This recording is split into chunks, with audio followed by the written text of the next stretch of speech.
Knives, machetes, saws, and shears, multi-tools, shovels, swords, axes, spears, hatchets, and tomahawks. If it cuts, snips, slices, or chops, Midway USA has it.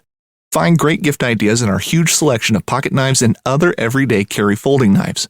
Make a statement or create a family legacy with one of our top-of-the-line hunting knives. We've got a great selection of manual and electric sharpeners, too. For just about everything for the outdoors, check out MidwayUSA.com. This episode is brought to you by Shopify. Forget the frustration of picking commerce platforms when you switch your business to Shopify, the global commerce platform that supercharges your selling wherever you sell. With Shopify, you'll harness the same intuitive features, trusted apps, and powerful analytics used by the world's leading brands. Sign up today for your $1 per month trial period at shopify.com/tech, all lowercase. That's shopify.com/tech. Fishing like a local isn't just about catching fish. It's about connecting with the environment and the people who call it home. It's about hearing the stories and traditions that have been passed down for generations and sharing unforgettable moments with the people you meet along the way. Fishing like a local is having an experience that stays with you forever.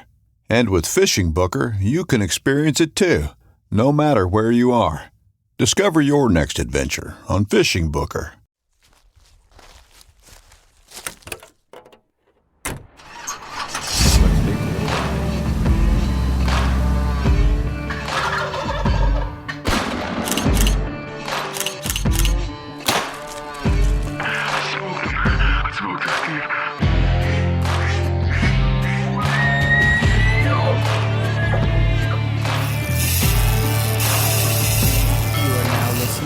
Outdoor Drive Podcast. All right, guys. Episode 245 with the Outdoor Drive Podcast. I'll tell you this much. With turkey season winding down, Stevie's back from Canada. We got some good things going on. Oh, Canadian flag in his background. Look at you go, big dog. Oh, Canada. You loved it, huh? Back on American soil, though. Yeah, I love it, man. That's my jam up there, man. You know, like, we talk a lot on this podcast about a lot of people in our area have roots to Maine, Vermont, New Hampshire. The podcast we recorded tonight, you know, up to camp. Everyone says I'm going up to camp, you know, but I grew up going to New Brunswick. I kind of skipped the whole Maine, Vermont, New Hampshire thing. And as a young kid, my dad took me to New Brunswick. So that place holds a special place in my heart. So, yeah, that trip, you know, being able to go up there and be a part of the first non-resident New Brunswick turkey hunt was really special to me. I mean, it really means a lot to me to be able to be a part of that. So it's definitely it cuts a different cloth, huh? For sure. For sure. That's awesome. Well, Yeah. we won't get too much into it because, to be honest, we're going to save it for its own little episode because it is that special, and especially to us, to talk about it on the podcast. So you guys will have to tune in on that one sooner than later. But Stevie's back in action and ready to rock and roll here in the States. So Yeah. I might try to kill a Connecticut bird tomorrow, to be honest with you, or today in podcast land. I hear that, dude. Like, it's been tough around here, man. Like, dude, just grinding it out and trying to find birds. Like, you know, kind of, it's weird because it's not normal. Like, looking at old pictures, dude, I killed a ton of birds this week. Like, a ton in past, you know? Like, kind of worn out. But I got, you know, it's funny. We just got all of our stuff from Troy Pottinger. Shh, don't tell anybody. But, really been thinking about the deer woods, dude. I'm ready. I'm ready to get set up, get situated. I got new broadheads from the man himself over at Zeus Broadheads. What are you going to shoot them out of? I'm going to shoot them out of the new carbon bow from Bowtech. That's right. I can't wait for that. X1. Dude, we got a big week, buddy. Big week. Yeah, we just got to get through 8 hours of work, and then we'll be at the pro shop tomorrow night. We'll be at Hall's Archery, or today, technically, in real life. We'll be there. We'll be setting up the new bows, getting ready for that and the season, and then tuning bows and all that. Like, it's coming together, bro. It's coming together. So, and just like, thinking about all the things and all the moving parts. And then, this podcast, we had Joe Coy from Fourth Arrow. So, that and doing the new setups and messing around with stuff. So we got a lot of big things coming on for us here at the Outdoor Drive. And we have a lot of big things coming on our YouTube side and content. And it's just slowly trickling in, bro. I mean, it's just the beginning, and just super pumped. Super pumped. I think it's going to be a real good season. Really looking forward to it. We got certain bucks that we got to chase down, dude, and like it's getting that much closer, dude. We got through turkey season. All right, good. Killed a couple turkeys. All right, good. Now it's time to kill. I'm even daydreaming about, like, I have new spots that I kind of stumbled into turkey hunting. Mm-hmm. A couple like new to me spots where I'm like, I never turkey hunted there before. I've never stepped foot in there, but looks like it'll hold birds. And picked a parking spot, parked the truck, walked in, started turkey hunting, and I start walking around. I'm like, this place looks pretty good for deer. Like, I gotta come back in here when I'm not wearing my turkey vest and just do a little walking around and scouting and see if I can find some old sign or something. So yeah, I got my hands full as far as, new spots to check out.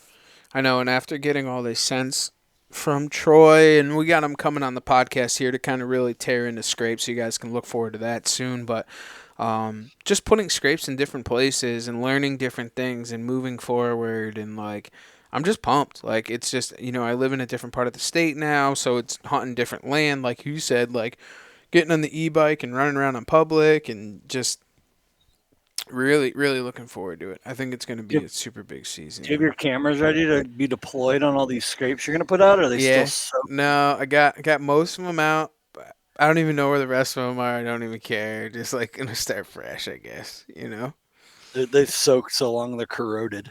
I did get a couple of them out, but I think, I don't know.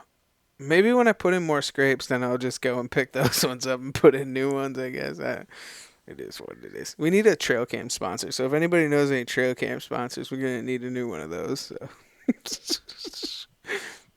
Browning. We'll take Browning. We'll take any of them. Any cheap, I'll take Wild Game Innovations if they want to send me a box full. Let's go, I'll use every one of them. They still work, So, speaking of sponsors, we are title sponsored by Bowtech. Refuse to follow. Guys, if you haven't already, get on over to your local bow shop and shoot a Bowtech.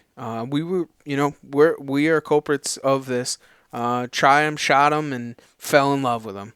And we keep, as we shoot them, we fall in deeper love with them, just not knowing what's out there because we were so brand loyal to another brand. And I'll tell you what, I'm glad that I made the switch. So go and check them out, Bowtech, bowtecharchery.com, and all that they have to offer. Ripcord, black gold, tight spot quivers.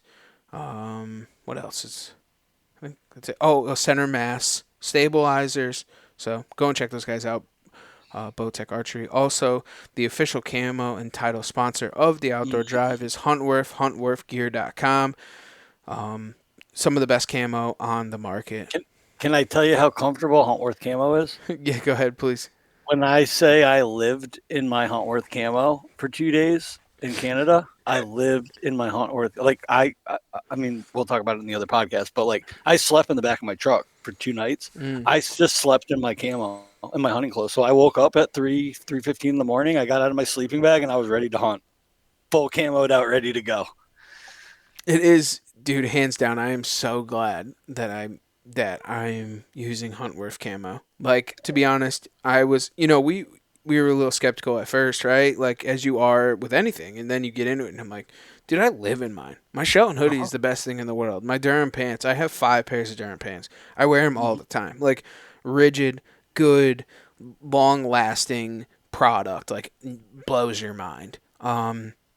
Norris to Game Calls. Get them in close. Go and check those guys out for all your call news. Deer season's around the corner. The grunt tubes, all the turkey calls, crow calls, duck calls, goose calls. It's getting into that time now. It's time to go over there and check them out. Latitude Outdoors, latitudeoutdoors.com. Knee pads, saddles, some really good stuff. I don't know if there's any more platforms left, but you guys can always go check those out. But make sure to go check those guys out. Latitude Outdoors. I think they posted the other day that the carbon sticks were fully stocked. Ooh, that's good. Last one. Dude, the glow tape, bro. I know I got to get some of those. Insane. The best. Dude, super cool. Especially like, for us, like, you go in one night, say Friday night after work, you go and you hunt, you leave all your stuff in, Saturday morning you go back in, and like you could find it in no time with it being all glowed up like that. Like, pretty cool. Pretty handy. Saddies, fatties. If you guys haven't already and you guys aren't shooting TSS, get ready for next season. Now's the time to go and order Saddies ammunition. Mr. Aaron Satterfield, he went all the way to Canada. All the way to Canada. So that's right. Across the board. I had to get a special order batch from him just for Canada too, because I was shooting 7.5s in Connecticut and I needed 7s for Canada. So I had to say, Aaron, I need a special box for Canada. And he said, no problem. like I know, the Saturdays are flying, the turkeys are dying. And last but not least, Fourth Arrow Camera Arms. Joe Coy is here to join us. Let's get him on the phone. Let's talk about Fourth Arrow and all the products that they do to follow, and some hunting stories and all that good stuff. What do you think, man? Should we get Joe on? I can't wait. All right, let's do this. All right, guys, welcome back to the Outdoor Drive podcast. We have Joe Coy with us here on the Outdoor Drive. How are we, man? Doing well. How are you guys? Oh, you know what? I honestly, cold-heartedly, I'm actually thinking about cold-heartedly. I think is the word I was trying to say. Sounded like cold-heartedly. Trev just likes to blend words together. Yeah, I make my own words. Someday they're actually going to be in the Webster dictionary, but I'm not. That's right. Somebody's got to pave the way for the new words. Yeah, I guess whoever said. I mean, everybody's innovative in their own way. Why can't I be innovative with my own words, right? So that's right. Anyways, sorry. Yep, that's where this all starts. This is where it starts. Well, guys, let's turn the key. And let's get this underway. Why don't you tell everybody who you are, where you're from, and a little bit about what you do? Yeah, so I'm Joe. I'm marketing at Fourth Air Camera Arms. We have a few different companies there, actually. So it's not only Fourth Air Camera Arms, but also we have Final Rush Shooting Systems, which kind of branched out from the camera arm side. And then we have WindScent, which is an electronic scent vaporizer. And then we have Tree Thrasher, and we have Slayer hunting blinds. So wear a lot of hats. We're kind of a family company. We're not massive, right? So that's kind of the fun thing with my job is you get your hands in a lot. And even on the marketing side, it's kind of fun to be able to be a part of it all. And I love to hunt. I grew up hunting and had the opportunity to come and work for Fourth Arrow. And it's a fun to wake up every day and work in an industry and in something that you love and you're passionate about. That's awesome. Actually, it's kind of funny.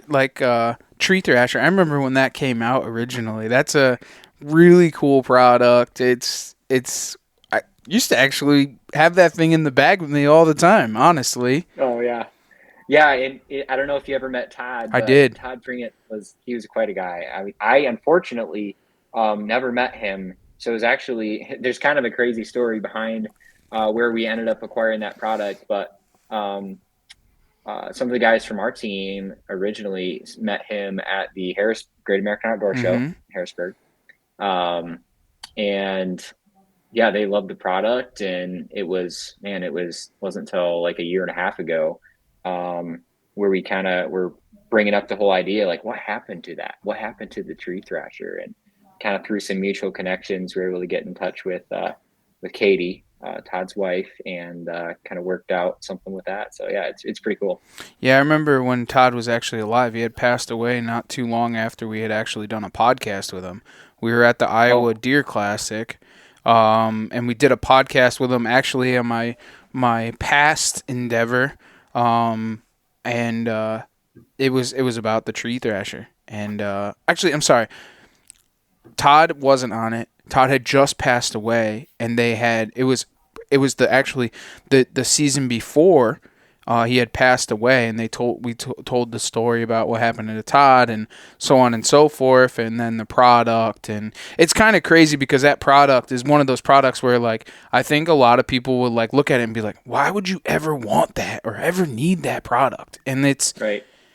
It's actually, to be honest, it's a full circle where making that noise it's really true, because there's a lot of us that are big time, grunt tube guys or rattling guys. To make that full circle of noise, like, a lot of guys will set up and make, they'll have bags of leaves in their pockets or whatever to make that whole outlook and that full circle of noise in that time. I mean, I have a really good friend of mine that's a huge rattler, and a lot of his sets are set up with sticks and branches underneath it, and he has rocks on pulleys that smash into the rocks. And I mean, you're talking, Yep. dude, I'm telling you right now, this dude's a killer. Like, I mean, certified closet killer. I mean, and doesn't talk about these things. And when I saw Tree Thrasher, it kind of told the story and painted the whole entire picture. And I'm like, this is ingenious. And if you look back on the trophies that Todd killed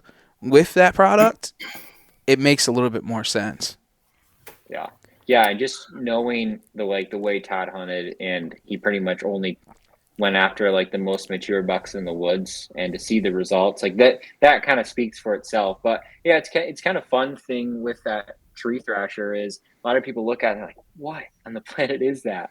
But then you explain it to them, they're like, that makes so much sense. Like, why haven't I really thought of that before? When you can add in, you think about especially a mature buck that's been called out before. He's encountered hunters before.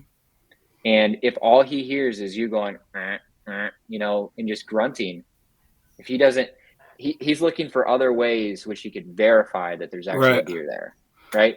Oftentimes he's going to try to go downwind sometimes. But sometimes, he's walking away and you're trying to get him back in, or there's just so many scenarios where being able to make the sound like a deer's actually there, actually walking through the leaves, or making a scrape, making a rub, putting all the pieces of that puzzle together just allow you to be so much more effective. Joe, do you want to real quickly just describe the product? I'm familiar with it, and Trev is, but I imagine there's a lot of people listening right now and they're like, what are they talking about? Right. Yeah, for sure. So the Tree Thrasher, basically what it looks almost like a mini accordion, and you pull it in and out. And as you pull it in and out, it makes the sound of rustling leaves. So with that function of it, you can make the sound like a buck's walking through the woods. It's great. I love using it in conjunction with the grunt tube, where you can make it sound like even a buck's, hot on the tail of a doe, or, and then also it's got a little clip on the back, which is really handy because you can actually clip it to, your pants and then run it one-handed, which is pretty handy. With that clip, you can also make the sound of a breaking branch.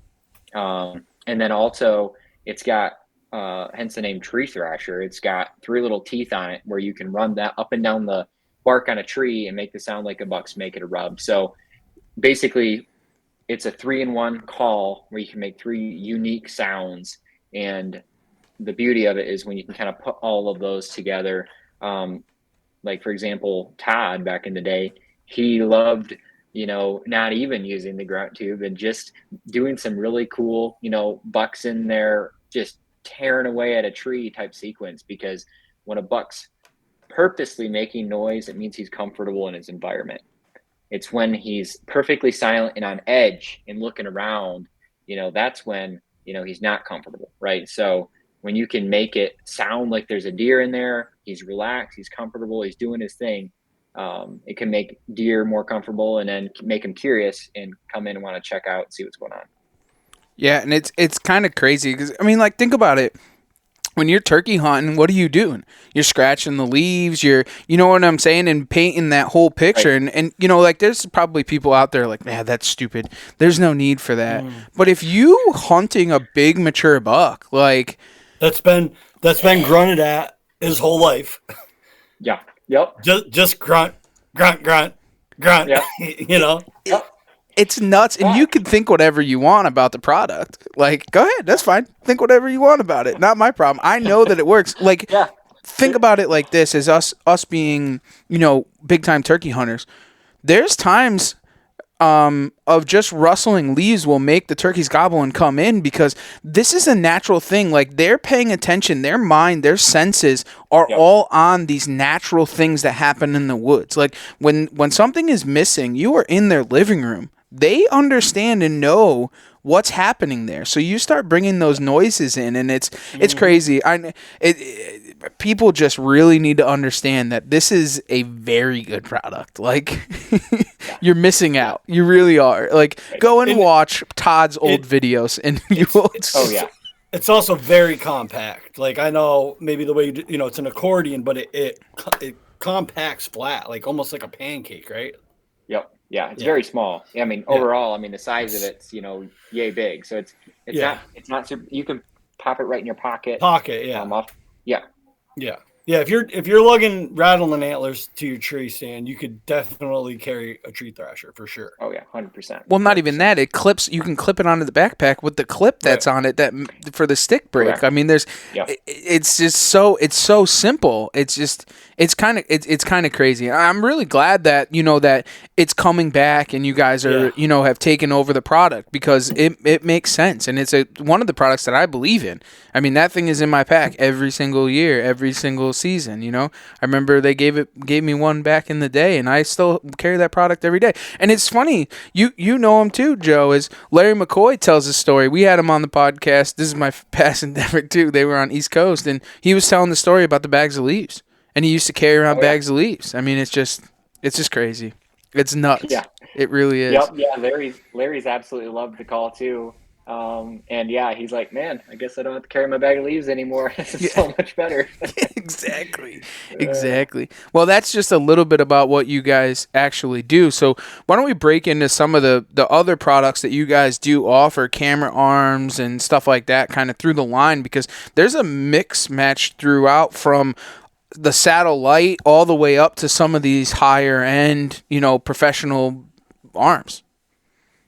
Yeah, for sure. So, and that's the thing when it comes to the whole filming side, and over the years, we've kind of tried to expand to be able to offer something, whether you're just a beginner starting out and you just want to start filming with your cell phone, or you're a pro level guy and you have a TV show on the outdoor channel. We wanted to be able to cover that entire gamut across the spectrum. And then not only when it comes to like skill level, but also the ways people hunt, right? Because, not everybody hunts out of a ladder stand. You got, so many guys hunting out of a saddle, or guys hunting out of a ground blind. So we basically now we have an offering for pretty much your skill level, or however you hunt.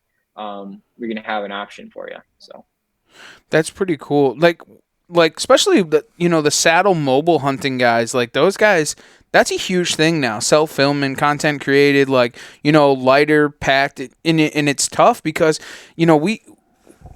we've been saddle hunting now for quite some time, and filming on that also, and done a ton of that. And it's like when you go saddle hunting, you go to lessen your load carried in your backpack. But then when you're a content creator or filmer, like you start to add back that same weight, and you're back up to that point. When I started filming, I'm carrying bigger arms. I'm trying to saddle hunt. I might as well be carrying 2 climbers with me. I mean, virtually, right? And then now they're starting to come out with these lighter, more versatile camera arms to be able to make yourselves a little bit lighter. Yeah, for sure. Yeah, and that's the thing too. When it comes to filming, it's going to be more work, right? It's good no matter what you do, no matter how light make your equipment. It's going to be a little more work, right? And it's our goal to make it as easy as possible, right? Because if it's too much work, you're not going to want to do it long term. You talk to guys like, oh yeah, I filmed for a while, but they didn't get their process down to the point where they could enjoy it more, right? So that's really our goal with the arms that we offer. Is you want to make it light, you want to make it streamlined and easy to film, so that you do enjoy it, because there's so many benefits to filming, right? From even number one, just like being able to review, your shot placement on your animal, right? Because it happens so fast when you shoot that animal, like, okay, where did I hit him, right?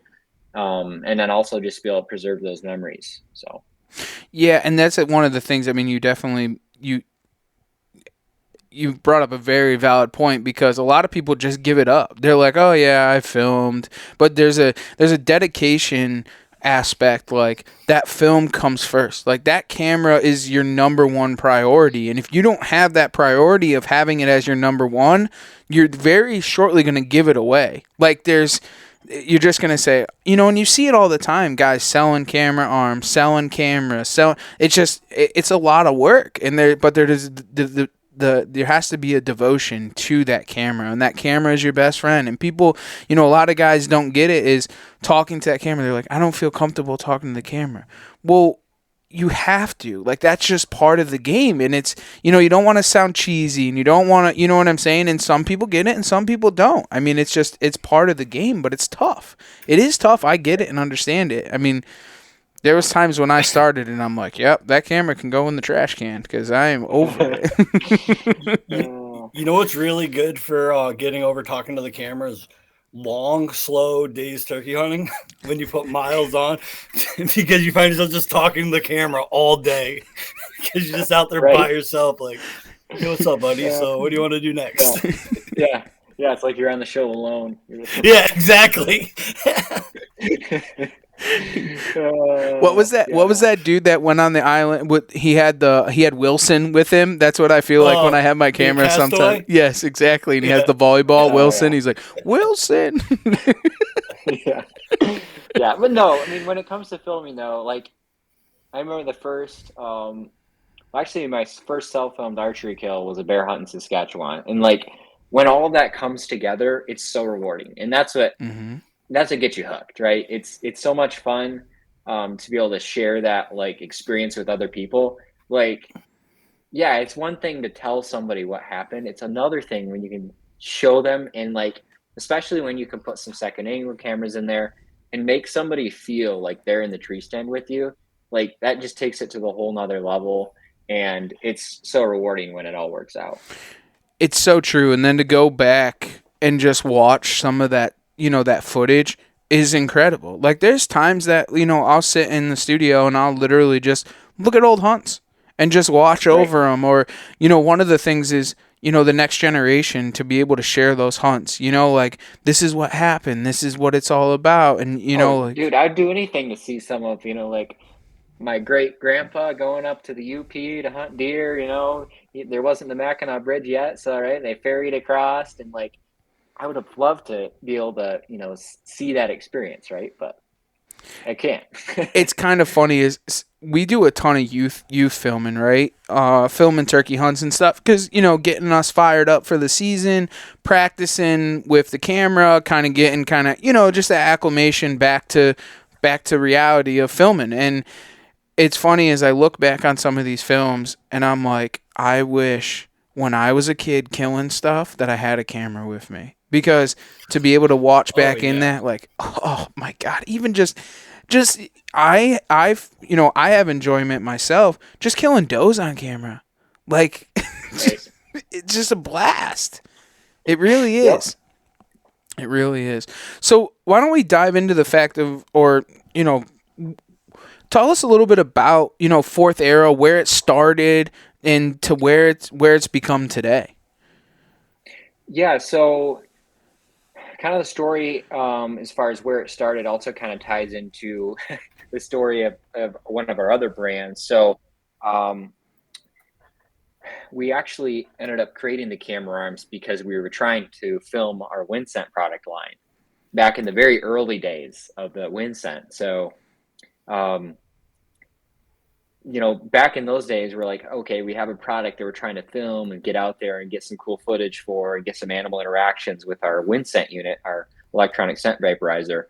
And a lot of the arms we were using back then, they were just big, they were bulky. And a lot of us in our group primarily hunt private land. And so we're going back to the same sets on a, consistent basis. And like, oh, it's such a pain to have to carry like the entire setup with you every single time.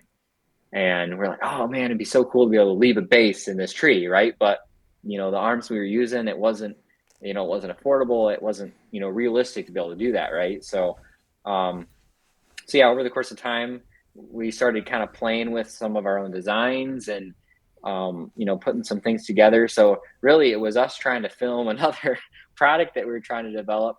And we're like, oh, there's got to be a better way to film hunts. Like what if we create a camera arm system that instead of having the leveling system as built into the base, which makes it expensive and not ideal for leaving in your tree all season long, what if you separate the leveling component from the part that straps to the tree, and then I can strap a very simple and an inexpensive base to a tree and leave it all year, all season, and then I can come in and drop my leveling system in. And then also the other thing that was frustrating was a lot of the arms that were out there, there was so much that was lacking as far as ease of levelability.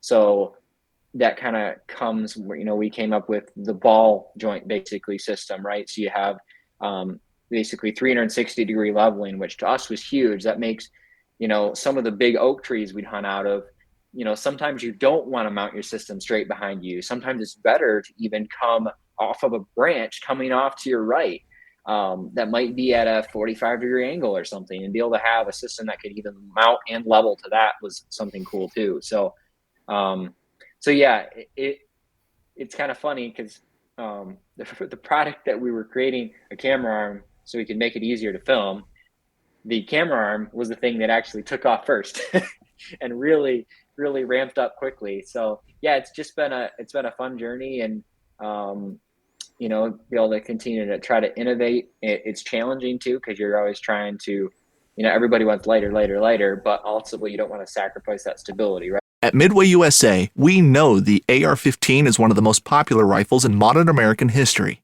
Known for its modularity and widespread use, it's often considered essential to any gun collection. The essential things you need to run an AR-15 are usually always in stock during shortages, things like magazines and 5.56 ammo. Whether you're looking to buy a new AR-15 or buy parts for your modern sporting rifle, log on, and for just about everything for the outdoors, shop MidwayUSA.com. With threats to our nation waiting around every corner, adaptability is more important than ever. When conditions change without notice, quick strategic thinking is crucial. And with obstacles consistently impending, determination is essential in overcoming them. It's this willingness, decisiveness, and resilience that sets Marines apart. With our fighting spirit, we don't just fight battles, we win them. Marines are the constant our nation counts on to fight the unknown. And through adaptable problem solving, we do just that. Learn more at Marines.com. Hunting boots are a critical component of any successful hunt. Whether walking a short distance to your blind or trudging miles through rugged terrain, your feet are carrying the load. Without the right boots, you could give up early and lose out on that trophy just over the ridge. At Midway USA, we make selecting boots for your next hunt easier. With just a few clicks of a mouse, you can decide on what's important, like waterproofing, insulation, size, width, and savings. For just about everything for shooting, hunting, and the outdoors, check out MidwayUSA.com. Right, so there's always things you're playing with and give and takes you're trying to do, but no, it's been fun. And you're right, because when you start to get into them lighter arms, you start to lose, you start to get bounce, you start to get wobble, you start to get, right. One of the things is, at one point, so I've probably been filming six years, something like that, and the thing is that I started to use some of the smaller arms, and I was like, you know what, I'll do the cell phone, or I'll do the GoPro, and you start to get into that, and you're like, I don't know if I want to carry that camera, like going back to what I was saying, like all that weight. You really, the smallest thing that you can honestly film with is like what we film with, the AX 53s. I mean, if you start to go anything smaller than that, you start to lose quality, you start to the zoom focus. I mean, you're really not getting what you need to put out a good product. I mean, a good production, honestly, because you can do it with your phone, you can do it with a GoPro, but when you start to like zoom in and stuff, it starts to pixelate. You're not getting that quality. I mean, the cameras that we use are 4K. They're small. They're a couple pounds. They're really not that big of a deal. Kind of a pain in the butt to use if you're not, to have in the tree and set up. But like, it's worth it. It's really worth it. I think we skipped over a key part here, though, the ease of setting up, because when I went to the Fourth Arrow this year, I've used a couple different camera arms the last couple of years, and to me, packing in is not the end of the world once you get your system dialed in, like how everything goes in your backpack. Setting up that camera arm every freaking day in November and tearing it down, and then getting up the next morning and like we're fully mobile, right? So we're hanging our sticks, we're hanging our platform, we're hanging our gear straps, we're hanging our bows. Hanging the camera is by far the worst part, right? And the way Fourth Arrow does it with that separate bracket, and you just put it on there, strap it on, and then drop your arm on, completely sold right there. Because the days of me trying to hold the arm with my chest so it's not sagging until I pull up the slack, like screw all that stuff, Yeah, for sure. Yeah, that's the thing too. Like, you want it to be quiet and you want it to be quick. Quick, There's yes. a few times I've gotten up in the tree, and as I'm setting up my camera, I'm like, yep, the deer are starting to move. I should have been in here sooner. I don't know if it's in my head because it doesn't even make sense, but sometimes I feel like before I had a Fourth Arrow, I feel like it took me longer to set my camera arm and my camera than it took me to get up the tree on my platform. Like, I don't know why, but it seems like it like doubled my whole, like it'd just be so much simpler to just not have the camera arm. But like I said, the way that bracket goes on now, it's just like it's on, drop it on, and you're in the game, man. Yep. Yeah, for sure. Absolutely. I remember the days of the ones that didn't have a separate base, and the thing would like the arm would come out, and you're like pinching your fingers in it and stuff, and you're like, bro. At 4 a.m, you're like, what in the this sucks. This sucks. Or the best thing is like not having when they first started coming out with camera arms and they don't have a level on them. Which you wouldn't think it's that big of a deal. Like within a little bit, it's not a big deal. But when you start filming and you start rolling out, and it looks like the horizon line is like this. Line's like this. Yeah. Or the sitting there like cranking on a knob, and you got to use like I try not to use my headlamp at all. Like I can usually hang with no light, but then you're like you still got to see that bubble. And like at least with the Fourth Arrow, it's quick, right? Like you loosen it up, you're level, and you're tight. It takes seconds to level it. But some of them old ones are just sitting there cranking the knob, checking the bubble, crank the knob, checking the bubble. Like no, it's just so much simpler now. Yep, absolutely. Why don't you tear right into the wind sense? I'm actually super, I'm intrigued by this, honestly. Yeah, so the WinSense side, that's been a really, really cool product that's really, really taken off. And the whole concept behind it is, so our owner, he is diehard hunter, and he was watching all these guys kind of back when vaping started to become, kind of a big thing. And, he'd go outside of a restaurant and there'd be somebody all the way across the parking lot vaping. And if the wind was right, you could smell it. Like, oh, smell that guy vaping way over there. It's like, man, what happens if you put deer pee in a vape? that's literally how the whole thing started. And so it wasn't too long. We had a working prototype, and then it was like, okay, this is great, but what if we had a remote control to this, right? And you can basically control when and how you want your scent to be released. And so it's super, super cool thing. And the whole idea behind it is with scent, if it's cold out, that scent's going to freeze, right? If it's too warm, traditional scents, that are water-based and just sitting there, they're going to evaporate quickly, and then it's not going to be as effective anymore. With the wind scent, however, you're heating the scent up. So it's similar to, if you walk inside after somebody just baked an apple pie, that aroma fills the entire house, right? Versus if there's been a pie sitting on the counter for 3 days, you wouldn't even smell it when you walked in the door, right? And it's a similar concept with that is you're heating it up and vaping it out, and the vapor actually, it carries with the wind a long ways, and it basically creates like a scent trail in the form of a cone, the way that the wind's blowing. And in the early days of wind scent, we I don't know if you guys are familiar with Tracker John, but he's a pretty big tracking dog guy from Illinois and kind of that area. And So he was willing to take our wind scent unit out, and we were running the donut shop scent, which we use for bear hunting. And he set it up just a random spot in the woods, and then just took his dogs for a casual walk through the woods. And it was really funny to watch all of a sudden those dogs about 300 yards away were like, they smelled the scent and they tracked it back right to the unit. And it was kind of funny because sometimes the wind would shift and they would lose it for a second, but they like knew it was there. And then the wind would shift back and they'd be right back on the trail. And they tracked that thing from 300 yards all the way to the unit. And that was, to us, was like, oh wow, this is incredible. You know, we know how good deer's noses are. If we can get that scent up into the air to track them in, you know, with something like that, it's super cool. So we have a ton of different scents now, from deer hunting, you know, your doe and heat, your buck and rut. We've got different blends of, you know, combinations of scents, a ton of cover scents. Cover scents have been huge for us as well. Guys have had really good success with that as well. And then we've got, you know, coyote hunting scents, bear.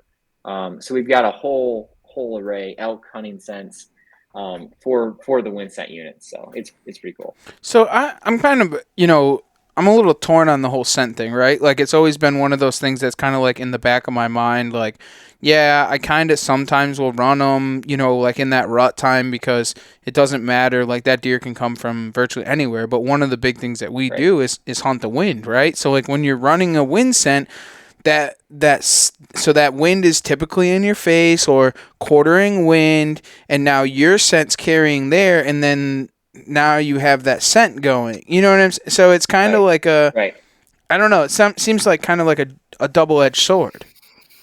Right, and that's the interesting thing too, which a lot of guys are like, okay, well, where do I place this unit? So if I religiously use our wind scent unit as a cover scent. So in that scenario, I'll run it up in the tree with me. And, you know, a lot of guys, especially early season, they just want to go in and out undetected, right? And that's why I usually use really subtle, just cover scents. The one I like to use the most is our P7 Sanctuary, similar to Conquest Evercalm. So it's designed to replicate like a doe bedding area. So it's got earthy tones with a little blend of like a doe urine, right? So it's super neutral. It's nothing that's gonna, you know, it's gonna make deer feel more relaxed. There's been a lot of times too running that where I've had deer go downwind and like they can tell something's up, but they stayed calm and just kind of worked their way through. And that's really the goal behind a cover scent. You're never going to be able to perfectly get rid of your scent. We all try, but it's never going to be perfect. Right. And then you can add just a little bit of a layer to help mask your scent. I think it's super effective. And then on the attractant scent side, when you do hunt with that wind in your face, really what you're going to then do is you're going to want to put that unit away from you, hence the remote control, right? So what a lot of guys will do, they'll put that unit 30 yards away, you know, like at a 45-degree angle from them, you know, where they're facing, either right or left, so that that scent is getting carried downwind, not the same area that their scent is. And that way, if a deer does cross that trail, I don't know how many guys have said, dude, as soon as that deer got downwind of the unit, it fouled that scent source up, right? So what you're effectively doing there is the deer is going to hit downwind of the unit before it hits your downwind, right? So that's kind of the goal, to bring him into that point. And then if it's more of a calm day where scent's just kind of drifting around everywhere, it becomes pretty potent in that general area too. So yeah, that's kind of how we recommend people set it up when they're using it, you know, for an attractant. Yeah. No, and that makes absolute sense, where you're not gonna put a scent that they're gonna come right to you. You know, it's more or less using the other thing. You know what I'm saying? Like it's one of those things. And the cover scent is a great thing. I mean, you don't really need to have those, you know, the rut scents, the buck and the doe and stuff. But that cover scent is always, you know, just to, you know, some of the things we use, like hemlocks and pine, you know, we have a lot of that stuff. So like it's just a good calming scent. You're not going to stop the scent of a deer. Forget it. You know, guys try to do that breaking out of jail for millions of years, but they still get tracked down by a dog, right? I mean, yeah, exactly. Yeah. What's the range on the remote? About 30 yards. Okay. Wow. Yeah. And then what is it? Is everything like, what is it? Rechargeable USB or battery? So Yep. So the wind scent unit itself, the cool thing with it too is it's got awesome longevity as far as the scents go, the battery life. So it's got a rechargeable battery, lasts up to 20 hours on a charge for the wind scent unit itself. It's got a USB port in the back. You just plug it in, charge it, so you can charge it in your truck, charge it at home, whatever. And then each scent cartridge is its own unique scent cartridge. So you don't have to deal with bottles of scent. So it's super clean. You're not dealing with messy scents. They all come pre-filled. You just literally screw them on top of the unit.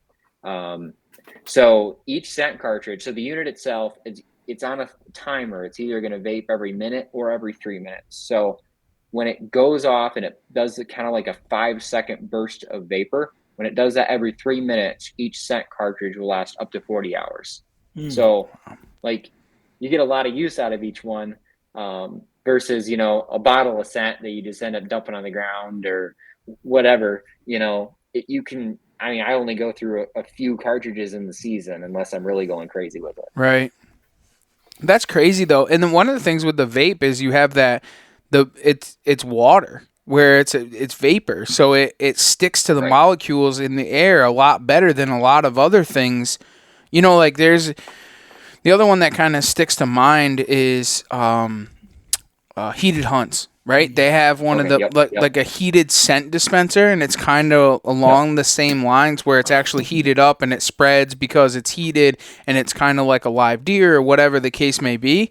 But like the water vapor aspect, like sticking to those molecules of the air, like that's huge. Like that's something that like it can, like you said, can go for miles. Like how many people are, you know, smoking a vape and you're like, what is that strawberry custard over there? Like, and you know exactly what it is. You know, like if it's anything else, you kind of smell a little faintness of it, but you with the water vapor, you actually get hit with the actual smell of what it actually is, which is could only imagine if we can smell it. What do you think the deer are smelling? Yeah. So let me get this straight. So you turn it on. You can turn it on with the remote, right? So correct. And then you have a setting for once every minute or once every 3 minutes. But correct. You do not have the option to like say right now. You can't tell it when to do it. So you can. So basically, with the remote control, it's got 3 buttons on it.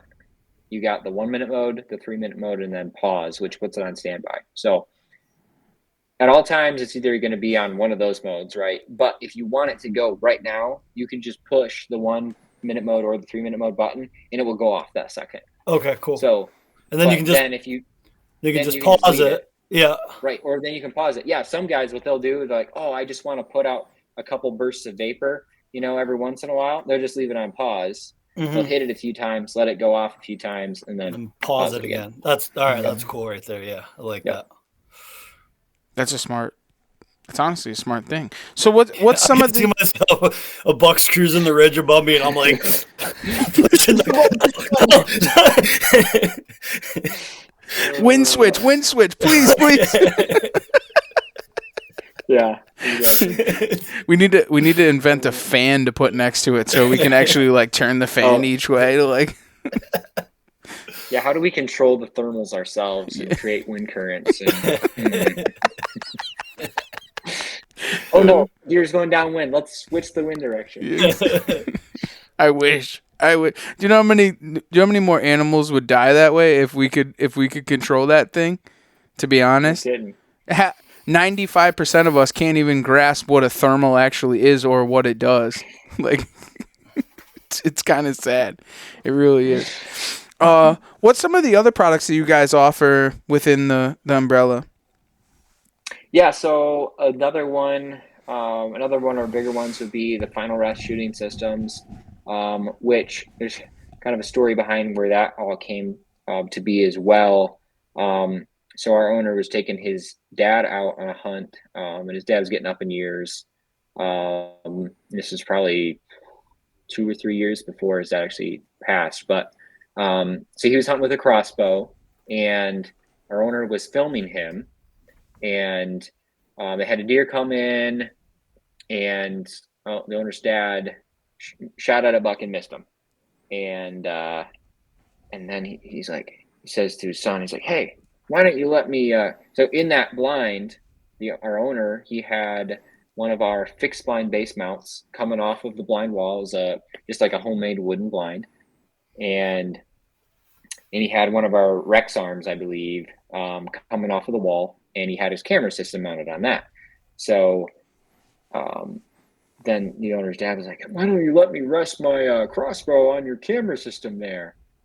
And that's one of those like light bulb moments where, like, we already have basically half of the infrastructure there, right? Well, what if we just swap that video head out for something that would hold the weapon, right? So and we already had those things in place, right? Whether it's from that ground blind where you can have a system that's wall mounted, right? Because there's really no other shooting rest out there that you can just screw to a wall in a blind and have a double or a triple arm coming off the wall and having a shooting rest coming off it that doesn't take up any leg room. We've all hunted with tripods in the blind, and we know how annoying that can be, right? You're bumping into the legs. If you need to move, it's real inconvenience, right?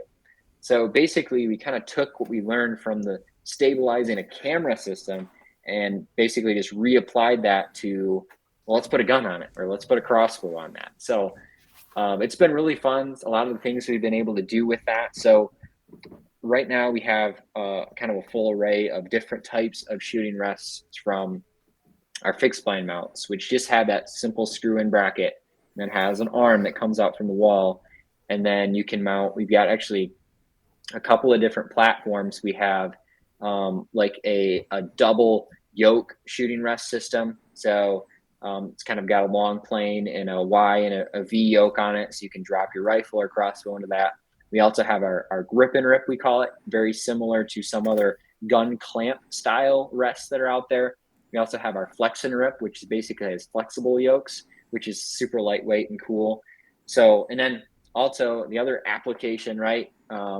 We have what we call our pillar systems, which they work both in a ground blind as well as in a ladder stand. So, for example, there are certain blinds that you don't want to screw something into the wall, or it might be a blind that it might be of a fiberglass exterior or some type of frame that's not super solid, and it wouldn't be able to take the torque of mounting a whole gun off of the fully supported off the wall. So we have what's called our pillar system, which, if you can imagine a monopod with a C-clamp attached toward the top, and with that C-clamp, you just clamp that to a shelf, clamp that to part of the wall, and then with that system, with that monopod going and contacting the ground on the bottom, a lot of the weight and force is getting transferred to the ground, and then the blind is only having to support that that upper top motion. So with that system, you can also mount it to like a ladder stand, where it will clamp to a shooting rail or a side support rail on a ladder stand, and you can use it up in a tree that way. So yeah, that's another application. Another one, we have roll bar mounted systems for guys like down in Texas that want to shoot off a side by side, or for more mobility limited hunters that are able to use that type of stuff up here. And then we also have, of course, the standard tripod systems for guys just hunting off the ground or coyote hunting and all that. So Wow. So so you do make one for off the ground, yes, like turkey yep. hunting or something like that, Yep. where Yep. if you had youth or women Yep. or whatever that couldn't really hold up the gun, that would be a kind of one of those things. Yep. That's super Yeah, cool. absolutely. That's super Yep. cool. Yeah, a lot of guys for coyote hunting too, that's really, really helpful, especially if you're sitting there, you're sitting there looking through your thermals, or waiting for a coyote to come in. It's nice to have your gun set up ready to go, especially when you're taking some. Midway USA brand product designers have one straightforward goal: develop high-quality, technically sound products and deliver them to customers at reasonable prices. If you are immersed in the shooting sports industry and pay close attention to every single detail, you know our products are built right and stand up to everyday use. Who has shooting mats and range bag systems to hunting clothing and just about everything for the outdoors? Log on and shop 24/7 with super fast shipping. MidwayUSA.com. The 1911 is one of the most iconic firearms in history. Designed by John Browning, The 1911 was the standard issue sidearm of the U.S. military from 1911 to 1985. While Colt produced the original, almost every major firearm company has produced its own version. It's wildly revered for its reliability, crisp trigger, and is still a favorite for all types of shooters.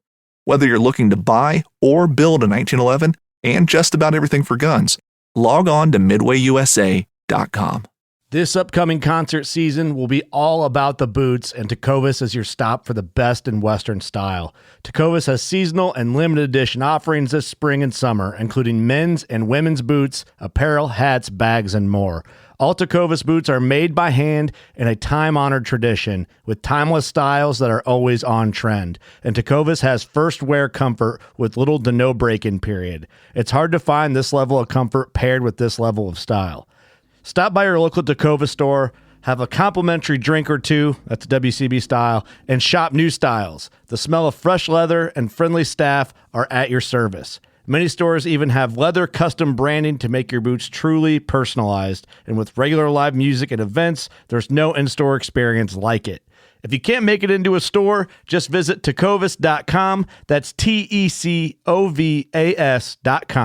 They offer free shipping on all boots, as well as free returns and exchanges, and ship right to your door. Go to tecovas.com and find your new favorite pair of boots today. Boat Trader is America's largest boating marketplace with over 100,000 boats to choose from. We offer simple, comprehensive solutions for those looking to sell, find, and finance new or used boats. Visit BoatTrader.com to get started. Those longer pokes. That's bad. I need one that comes off of my tripod my camera's on for turkey hunting, so it can hold my gun up while I'm screwing with the camera at the same time. Just wait. I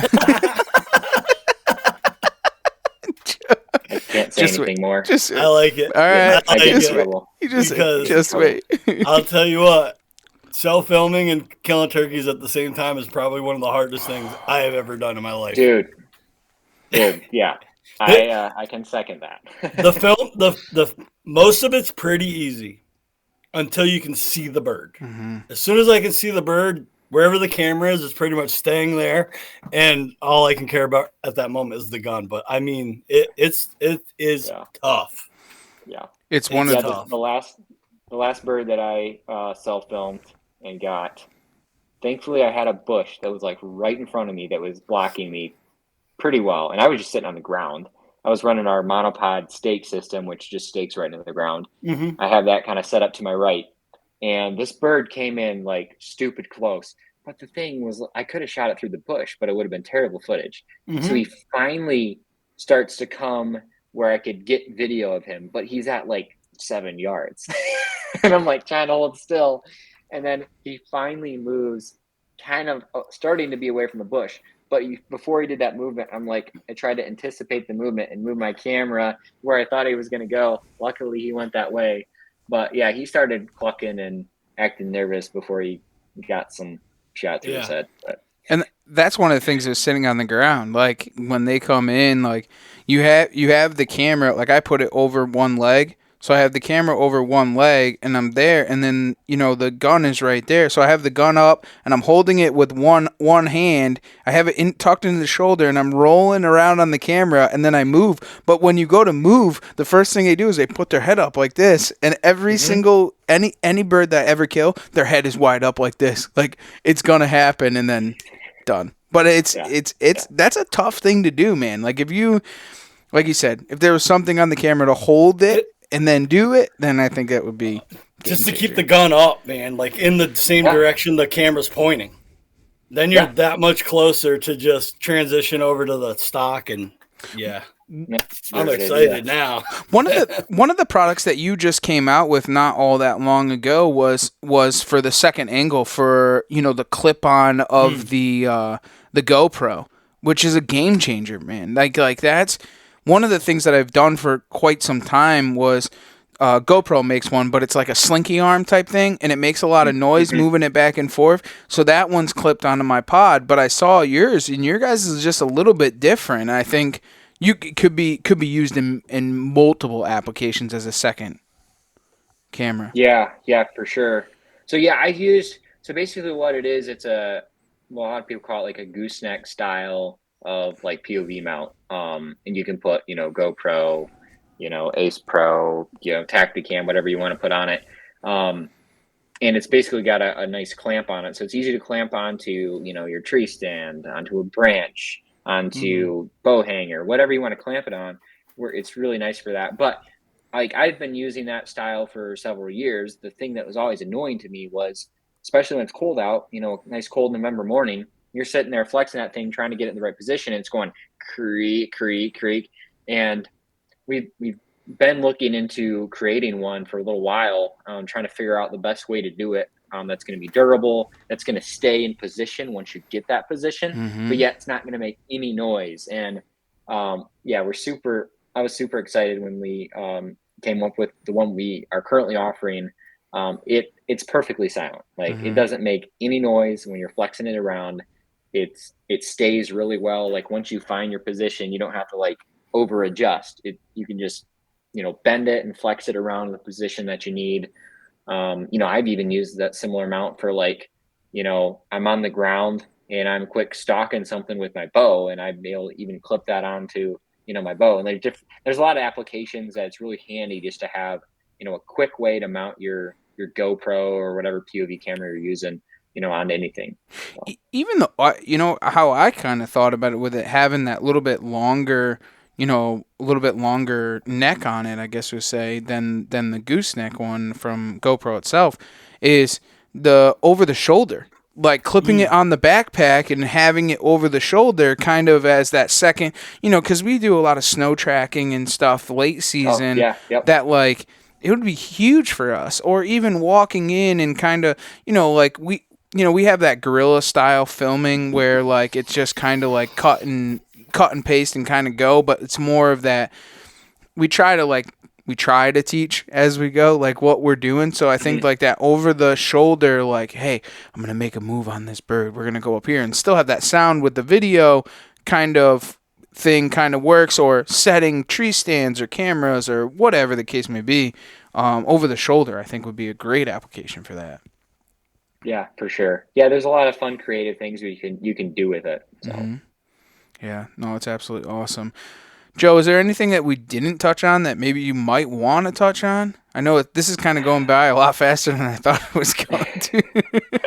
Yeah, it's been a good time. Yeah. I mean, the only other things, if we wanted just to briefly kind of go through some of that spectrum of, the camera arms that we do have at Fourth Arrow, we could just kind of briefly touch on that.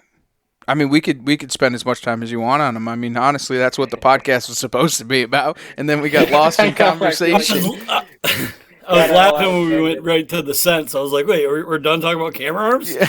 I know, right? Yeah. Well, I'll just kind of run us through some of our different options, right? I know I kind of, explain, our different categories and that type of thing. But yeah, I mean, since we're kind of still in turkey season, I'll just kind of briefly go through some of those options. I know I mentioned I use a lot our monopod stake system. So basically imagine a regular monopod, and on the bottom, put like a 6-inch stake, right, with a foot plate that you can stake that into the ground. So, in Michigan where I'm at, works really well. There might be some parts of the country that are really rocky, where the soil is super hard, that might not be ideal for. But if you're in a place, or even if you're in the hardwoods where it's really easy to get some stuff into the ground, usually, that's a great option. Like I'm usually more of a run and gun style turkey hunter. So for me to have something when I am self-filming that's super light, and it's just a lot easier to have to manage a whole tripod, right? Then a couple other options that we have on the turkey side would be like, let's say you are using a tripod and you're hunting out of a pop-up blind. One of the annoying things is, that turkey went in the blind spot of the blind between my two windows. Like, how do I film him there, right? You can move your tripod over, but that can become, annoying. So we have what's called a Rex arm, which basically is a single piece 10-inch arm that you can mount directly to the top of your tripod. And then that gives you 20 inches of motion to go left and right. So you don't have to move your tripod. So it gives you just a lot of flexibility in the blind. So that's another thing that we offer. The other thing we offer, which actually out of stock on, unfortunately, right now, but should have some more coming back in soon, is what we call our pillar kit, which we have a pop-up blind adapter for it as well. So basically, if you can imagine mounting your monopod directly to the sidewall of a hub-style pop-up blind, and instead of having a tripod in your blind, you can use basically the structure of the blind itself to support your camera system. So that's another cool one when it comes to the turkey side. And then kind of moving on to the deer hunting side, the filming from a tree side. We've got a lot of different options. Kind of our entry level, beginner option would be what we call our baton arm. It retails at $100, so it's like really affordable for anybody to pick up and start filming with. You can get it with our mini head and our phone mount if you just want to film with your cell phone. So that's a great option when it comes to guys just want to start out, get their feet wet filming. And then kind of from there, we have our Stiff Arm Pro, which is more for, guys hunting out of a ladder stand, hang on, that type of thing. And that one has our bases that can mount to each tree, and you can leave those bases in there and have those preset. That one has our 360-degree leveling with our whole shoulder and all that. So that one's rated for like 10 pounds. So that one, before we had our baton arm, was kind of our main, beginner, into intermediate, camera arm. Hey, now we can see it, Trevor. Yeah, it was getting a little dark in here, and I was like, nobody can see me. I better turn on some of my lights. He's the man in the shadows over there. Yeah. Then when it comes to the very similar arm to our stiff arm would be our Stiff Arm Ghost. It's a little bit longer version, a little bit more lightweight. It's kind of got a cool design. Got a bunch of holes etched in it. Kind of looks like an M-LOK rail, if you can picture that. And that all uses the same base as the stiff arm. Then we have our triple arm, which gives you a little more reach, a little more flexibility. Also another great option for guys, ladder stand, hang on. When it comes to the saddle side, which those arms have been super popular for us the last several years. Our more recent release when it comes to that is called our satellite arm. And that thing is super light, only rated up for 5 pounds. So for the guys running bigger camera setups, not ideal for them. But for guys running, up to a small and medium sized handy cam, that thing is awesome. It's super light, super easy leveling. And then for the guys running a little bit bigger setups, we have the micro triple arm, which I know you guys are running, the Talon micro triple arm. So I have the triple arm. Yep. Steve actually has he's running the satellite, actually. Oh, you are running the satellite? Yeah. Yeah, which I love that. I love that arm. That thing's awesome. I try to run, being public land, going deep, saddle hunt. I try to stay as small, light, and compact as I possibly can without sacrificing quality, Right. Yeah, for sure. Absolutely. Yeah, like the whole weight on the satellite arm is like 2 pounds, 6 ounces. So and it's a 3-section arm. So that's a nice thing about it is you can it's compact. You can, cross between you and the tree under your bridge really easily. It's got plenty of reach. And it packs in so small because of that 3-section design. So, right. Yeah, I mean, that's kind of the main camera arms. We also have our Stiff Arm Pro, which is more for guys, using big cinema cameras and all that, which I'm glad I don't have to carry to the woods each time. And then from there, kind of the rest of the stuff from, we've got video heads, we've got, other accessories and stuff, some different POV mounts, POV stakes, POV mini tripods. Those are really fun during turkey season I love putting out like the GoPro next to the decoys and stuff. So those are always fun accessories. So yeah, just kind of have that full range of products, no matter, your level or how you hunt. So one accessory I did pick up from you, and you're gonna have to help me out because I don't know what it's called, but I bought that bracket that bolts onto a ladder stand rail.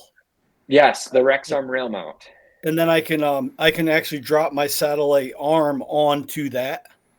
Yes. So, and the main reason I got that is I have a bear hunt coming up in a couple weeks in Canada, and I'll be hunting out of a ladder stand for that. So I wanted the option. Maybe I'm going to mount my camera to a tree. Maybe I'm going to want to, mount it to the tree stand. I won't really know till I get in the tree. But Right. it's nice to have that option, and especially for the guys, like I'll still deer hunt out of a ladder stand. So it's nice to be able to have my satellite, be able to go saddle hunt in a tree and have it in front of me. Right. The next day I might be in a ladder stand and I can drop it right onto the ladder and still use the same camera arm. Right. Yeah, and that's the one thing too that I get a lot of guys reaching out and they're like, "Hey, I saddle hunt, but I also tree stand hunt. Like, what arm should I get?" Right? And that's such a tricky thing because you know, I know guys that saddle hunt with a stiff arm, but it's not ideal. It's just a little long. It can be painful. So I feel like most guys, as long as they're saddle hunting close to 50% of the time, usually get a saddle oriented camera arm. Right. But yeah, the rail mount on our website, it works great for ladder stands that have a sturdy rail to mount to. Also works really well for climber stands. Like I have a Summit climber that I use it with, and it works great. So basically there's two different ways you can use it. We sell it as a kit with our Rex arm, and we have basically on the top of it, basically it clamps to the rail on your stand, and on top it's got a 3/8 stud coming up, and you can either mount what's called our tripod adapter on top, which would receive like our stiff arm, our Rex arm, our micro triple arm, most of our standard camera arms that you can mount, do it with that. Then if you have the satellite arm, so basically most of our camera arms have a down post that go into a hole. Our satellite arm, however, has on the base, it has an up post, and then it has a hole on the arm instead, right? So for the satellite arm, we just have a little adapter that you can screw right on there and run the satellite arm off it as well. So That's awesome. I'll tell you this. I went to the your guys' fluid head this year, and I will say this, that it's almost too good. I was I was filming a youth hunt a couple weeks ago, and I had it in my hand. You know how so I'm holding it. I got the hunter next to me. And I got the the remote, and I'm going like this, and he shot, and I jerked like this, and the thing went whoop. It's like it was smooth. It was very smooth. It's very smooth. And then I just kind of worked it back. Ooh, yeah. Yeah. You know how that goes, because I was like, it scared me. I didn't realize he was going to shoot at that moment, and I'm like, oh, and I just jumped and scared myself. So it was cool. Yeah, I took the field production course that Nick and Tom Become One run. And I took their field production course. One of the things that they try to stress is try to communicate. If you're filming someone else, communicate with when they're actually going to shoot. Take the hands off the camera. You will bump it. Yeah. And that's the part everybody wants to see. You don't want to mess that part up. Yep, the most important part. Actually, it's kind of funny, and huge shout out to Chris. That's actually how the two of us got in connection, because you did taking the class with Chris, and Chris was like, "Hey, I got a good buddy Joe," and it kind of worked out. It was kind of cool. So we're actually super excited, and I think we got some really cool things to come for the season. Yeah, for sure. Well, Joe, I got one last question. We ask everybody. You may or may not know this. We want to know what drives you outdoors. Oh, man. You didn't know. No. I didn't actually premeditate this one. No. So, That's good. No, man, I love just experiencing, all that you get to see out in the woods. It's not, I like killing stuff, but it's not just about the kill either. And, man, some of those experiences I've had in the woods, you don't get those sitting on the couch. You don't get those watching Netflix, right? There's just, experiencing God's creation out there is just something I love. And just the thrill of the chase too, right? Trying to put the pieces of the puzzle together to try to kill a mature animal, they can drive you nuts. But it's a fun challenge. So. Absolutely. Well, Joe, why don't you tell everybody where they can find you, or they find Fourth Arrow and kind of follow along, or if they want to go and check out products or reviews or whatever. Yeah, so if you go to fourtharrow.com, that has links basically to all our different other websites. You can check everything out there. Of course, we're on YouTube and Facebook, Instagram, all the socials if you want to check us out there as well. Awesome, man. Well, we really appreciate you jumping on, and kind of partnering up with us for the season. We're looking forward to it and putting it to the test. We'll have some reviews and some really good stuff coming on our social media platforms, so you guys can go and check that out also. But make sure to head on over to Fourth Arrow and check it out. And Joe, we appreciate it. We appreciate you jumping on. I know you're a busy man and everything like that. And for everybody else, thanks for taking the ride right here on the Outdoor Drive.